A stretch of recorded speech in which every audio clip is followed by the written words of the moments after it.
महायुतीचा शपथविधी सोहळा 5 डिसेंबरला आझाद मैदानामध्ये होणार, विश्वसनीय सूत्रांची एबीपी माझाला माहिती। मुख्यमंत्र्यांच्या शपथविधी सोहळ्यासाठी पंतप्रधान नरेंद्र मोदी देखील उपस्थित राहणार, सूत्रांची माहिती। मोदींसह अनेक भाजपच्या वरिष्ठ नेत्यांची सुद्धा उपस्थिती राहणार। सत्ता स्थापनेच्या धावपळीमध्ये काळजीवाहू मुख्यमंत्री एकनाथ शिंदे दरे गावात। एकनाथ शिंदे 2 ते 3 दिवस गावी मुक्काम करणार। एकनाथ शिंदे हे नाराज नाहीत, तर प्रकृती ठीक नसल्यामुळे ते दरे या त्यांच्या मूळ गावी गेलेत, उदय सामंत यांचं स्पष्टीकरण। एकनाथ शिंदेंनी शिवसेनेचं नेतृत्व करावं आणि त्यांनी राज्यामध्ये काम करावं, उदय सामंत यांची भूमिका। आता 5 डिसेंबरला महायुतीचा शपथविधी, 5 तारखेपर्यंत हे राज्य कोणाच्या भरवशावर एक्सपोस्ट करे, सुषमा अंधारेंचा सवाल।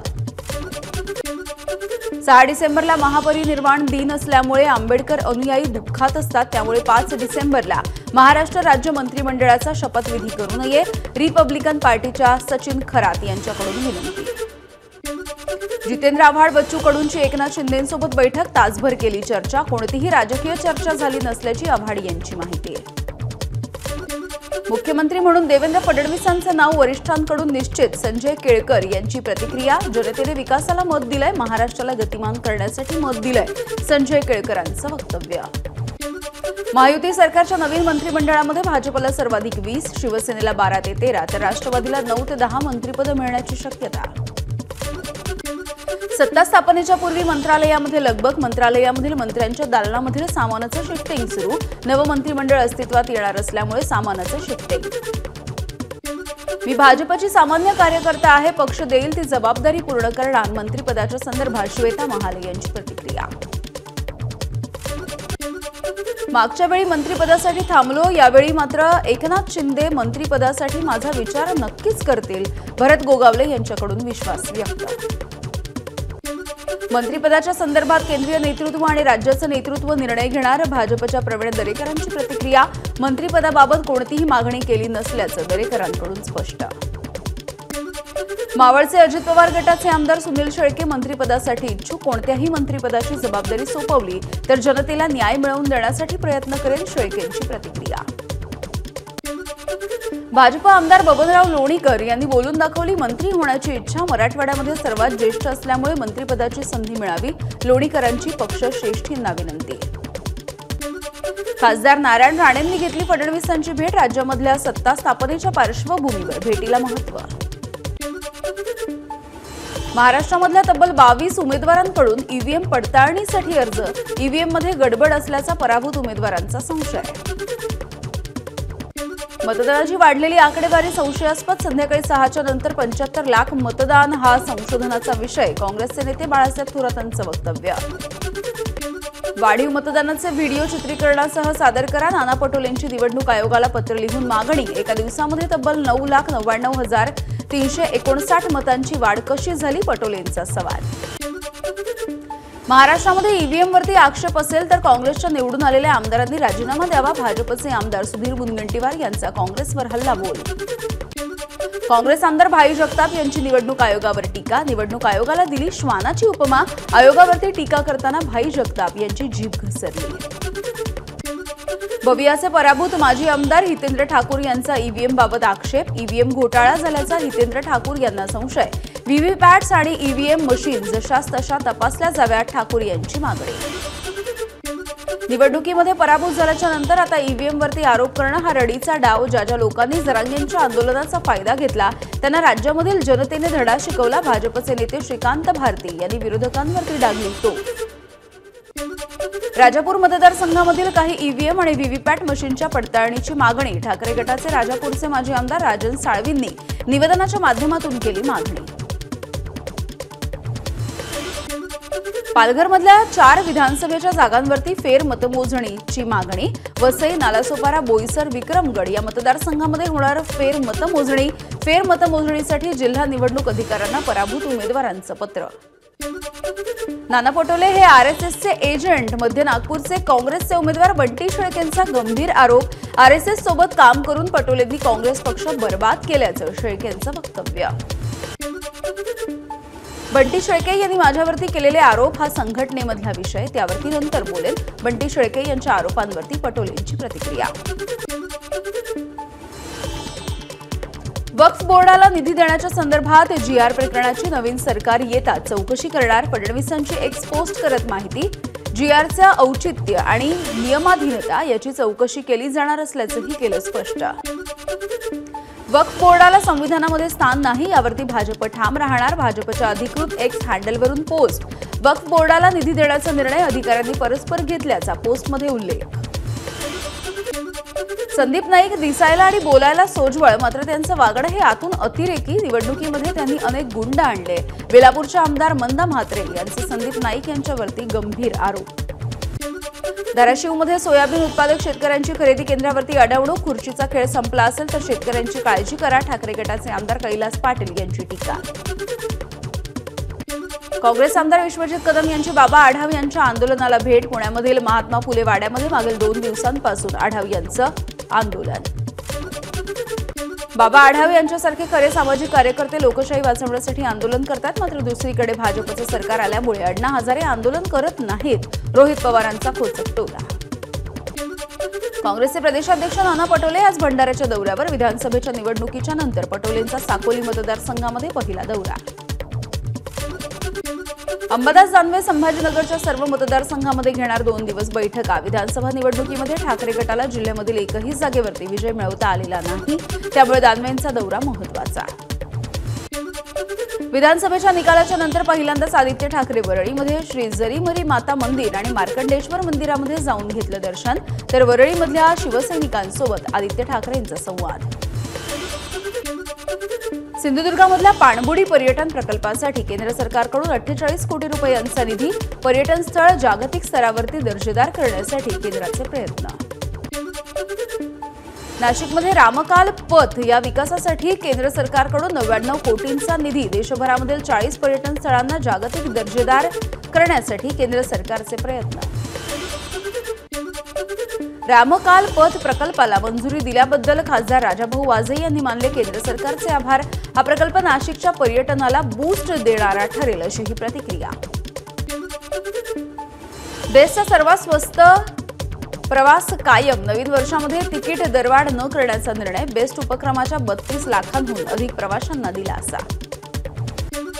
केंद्रीय मंत्री अश्विनी वैष्णव यांच्याकडून मुंबईकरांना 300 नव्या लोकलचं गिफ्ट. जोगेश्वरीमध्ये नवीन टर्मिनल्स आणि वसईमध्ये मेगा रेल्वे टर्मिनल्ससाठी 7,927 कोटींच्या प्रकल्पांची मंजुरी.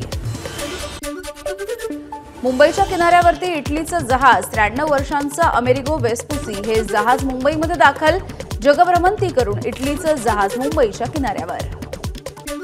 कल्याणमध्ये 1857 पासून ते 2024 पर्यंतच्या पोस्टाच्या तिकिटांचं प्रदर्शन. वेगवेगळ्या जिल्ह्यामधील तिकीट स्टॅम्प संग्रह करणारे प्रेमी या प्रदर्शनामध्ये सहभागी. अकोला दर्यापूर मार्गावरील घुसर गावाजवळ बुलेट आणि अज्ञात वाहनाचा अपघात. अमित भातफुले या तरुणाचा अपघाती मृत्यू. अज्ञात वाहनाच्या विरोधात गुन्हा दाखल.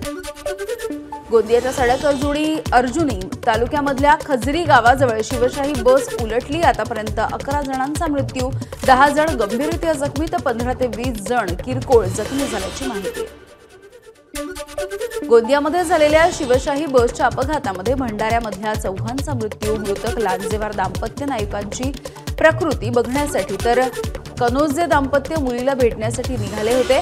नातेवाईकांना भेटण्यापूर्वीच काळाची झडप. गोंदियामधील शिवशाही बस अपघातामध्ये महिला पोलीस कर्मचारी स्मिता सूर्यवंशी यांचाही मृत्यू. 3 महिन्यांपूर्वी झाल्या होत्या पोलिसांमध्ये भरती. गोंदियामधील शिवशाही अपघातामधील मृतांच्या नातेवाईकांना केंद्राकडून 2 लाखांची तर जखमींना 50,000 रुपयांची मदत जाहीर. पंतप्रधान मोदींनी एक्स पोस्ट करत वाहिली मृतांना श्रद्धांजली. खराब रस्त्यांमुळे गोंदियामध्ये अपघात. बसची तांत्रिक तपासणी झाली होती की नाही याचा विचार केला पाहिजे. खासदार प्रशांत पडोळे यांची प्रतिक्रिया. बीडच्या परळी शहरामध्ये एका डॉक्टरकडून रुग्णालयामध्ये तरुणीची छेडछाड. डॉक्टरच्या विरोधामध्ये परळी पोलीस ठाण्यामध्ये गुन्हा दाखल. घटनेच्या निषेधार्थ आज परळी बंदची हाक. यवतमाळमध्ये शेतकऱ्यांची कापूस कोंडी. शासनाने 7,521 रुपये प्रति क्विंटल दर जाहीर केलेला असताना कापूस ओला झाल्याचं कारण देत शेतकऱ्यांकडून कमी दराने कापसाची खरेदी. लातूर जिल्ह्यामध्ये पावसाच्या अभावी द्राक्ष उत्पादकांचं मोठं नुकसान, परिणामी द्राक्षाचे भाव वाढण्याची शक्यता. कोल्हापुरातील एका शेतकऱ्याने चक्क 50 ते 55 पेरी असलेला लांबसडक ऊस पिकवला. शेतामधील लांबलचक ऊस बघण्यासाठी गावकऱ्यांची गर्दी. कार्तिक यात्रेच्या निमित्ताने रुक्मिणीचं माहेर असलेल्या अमरावतीमधल्या कौंडिण्यपुरामध्ये अंबा रुक्मिणी महोत्सवाला सुरुवात. 1 लाख दिव्यांचा दीपोत्सव आणि नौका स्पर्धा ठरलं महोत्सवाचं आकर्षण. पंतप्रधान नरेंद्र मोदी 3 दिवसांच्या ओडिशाच्या दौऱ्यावर. 3 दिवस ओडिशामध्ये मुक्काम करणारे मोदी पहिलेच पंतप्रधान. मोदी डीजीपी आयोजी परिषदेमध्ये भागही घेणार. संभल हिंसाचाराच्या सुनावणीच्या दरम्यान मशिदीचा सर्व्हे रिपोर्ट उघडू नये, सुप्रीम कोर्टाचे आदेश. 8 जानेवारीपर्यंत या प्रकरणामध्ये कोणतीही कारवाई न करण्याचे निर्देश. कर्नाटकमधील सरकारी मराठी शाळांमधल्या ग्रंथालयांना पुस्तकं खरेदी करण्यासाठीचा निधी मंजूर. मात्र या निधीमधून कन्नड पुस्तकं खरेदी केल्याची सक्ती. शिक्षण खात्याचा अजब कारभार. मध्य प्रदेशमधील खंडवा इथे मशाल मिरवणुकीमध्ये मोठी आग, 50हून अधिक जण जखमी. आग लागल्यामुळे झाली चेंगराचेंगरी. आगीचा व्हिडिओ सुद्धा समोर. भारताच्या आर्थिक विकास दरामध्ये घट. जुलै ते सप्टेंबरच्या दरम्यान विकास दर 5.4%. मात्र गेल्या वर्षी याच कालावधीमध्ये विकास दर होता 8.1%. मलेशियामधील सर्वात श्रीमंत व्यक्तींपैकी एक आनंद कृष्णन यांचं निधन. वयाच्या 87व्या वर्षी घेतला अखेरचा श्वास. काही दिवसांपूर्वीच त्यांच्या मुलाने वेदनं बौद्ध भिक्षू बनण्याचा घेतलाय निर्णय. देशामधील पहिले निवडणूक आयुक्त सुकुमार सेन यांच्या जीवनावरती येणार चित्रपट. सैफ अली खान साकारणार सुकुमार सेन यांची भूमिका. नेटफ्लिक्ससाठी या चित्रपटाचं दिग्दर्शन राहुल ढोलकिया हे करणार. यंदाचा गदिमा पुरस्कार आशा काळे यांना, तर गृहिणी सखी सचिव पुरस्कार प्रिया बेर्डे यांना जाहीर. 14 डिसेंबरला होणार पुरस्कार वितरण सोहळा. गदिमा प्रतिष्ठानचे कार्यकारी विश्वस्त आनंद माडगुळकर यांची माहिती. धनुषच्या कॉपीराईट उल्लंघनाच्या आरोपांना नयनताराच्या वकिलांचं उत्तर. नयनताराच्या माहितीपटामध्ये धनुषच्या चित्रपटामधील दृश्य वापरलं नसल्याचं स्पष्ट. धनुषनं नयनताराच्या विरोधात दाखल केला खटला. अभिनेत्री मॉडेल रोझलिन खान, कपिल शर्मा, सिद्धू आणि नेटफ्लिक्सला तिने पाठवली नोटीस. शोमध्ये कॅन्सर उपचाराच्या संदर्भात खोटी माहिती दिल्याचा आरोप. सार्वजनिक माफी मागण्याची केली मागणी. मलायका अरोराने मुलगा अरहान सोबत मुंबईच्या वांद्रे इथे सुरू केलं रेस्टॉरंट. पाली हिल इथे 90 वर्ष जुन्या बंगल्याला दिलं हॉटेलचं रूप.